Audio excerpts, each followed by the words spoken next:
বিসমিল্লাহির রহমানির রহিম। প্রিয় দর্শক মন্ডলী, সকলকে ব্র্যাকসিডের পক্ষ থেকে ধন্যবাদ জানাচ্ছি।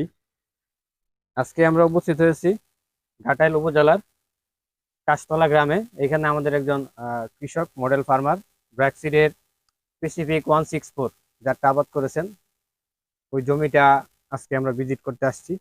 তো আপনারা সরাসরি জমিটা দেখতে পারতেছেন। তো আমাদের সাথে উক্ত জমির কৃষক আছেন। তো ভাইয়ের কাছে আসলে শুনবো যে উনি যেহেতু এই জাতটা আবাদ করছেন কিরকম দেখতেছেন। ভাই, আপনার নামটা বলেন। আমার নাম মোহাম্মদ স্বপন মিয়া। তপন মিয়া। আচ্ছা, এই এই এলাকার নাম কি বলেন? এর কাঁচতলা ডাবুর ঘাটাইল। আচ্ছা, ঘাটাইল উপজেলা। ঘাটাইল উপজেলা। আচ্ছা, আপনি যে যে প্রতিষ্ঠানের বীজটা লাগাইছেন, এই প্রতিষ্ঠানের নাম জানেন নাকি? জি, ব্রাকের। ব্র্যাকের। আচ্ছা, কোন জাত লাগাইছেন? ব্রাকের 164। 164। জি, কতটুকু জমি লাগাইছেন? 105% জমি লাগাইছি। 105 শতাংশ জমি লাগাইছেন।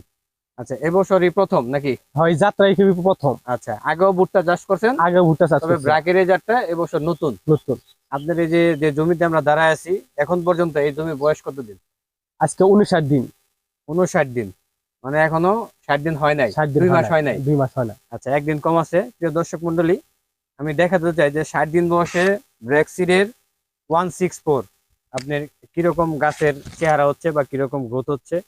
এবং পুরো জমিটা যদি দেখাই, একই সাইজের গাছ আছে, পাশাপাশি হচ্ছে গাছের পাতাগুলো অনেক সবুজ আছে, গাছটা অনেক মোটা তাজা আছে, পাশাপাশি রোগ বালাই নাই বললেই চলে, এবং পোকা মাকড় আক্রমণের নাই বললেই চলে। আমি যদি একটু কাছ থেকে দেখাই, গাছগুলো একটু দেখান কাছ থেকে।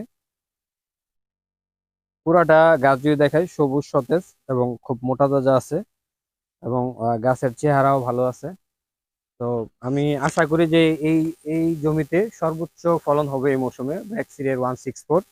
তো আপনারা আমাদের সাথে থাকবেন। আমরা পরবর্তীতে যখন ফলন আসবে তখন আমরা দেখানোর চেষ্টা করব যে ব্র্যাকসিডের 164 কিরকম ফলন হয়।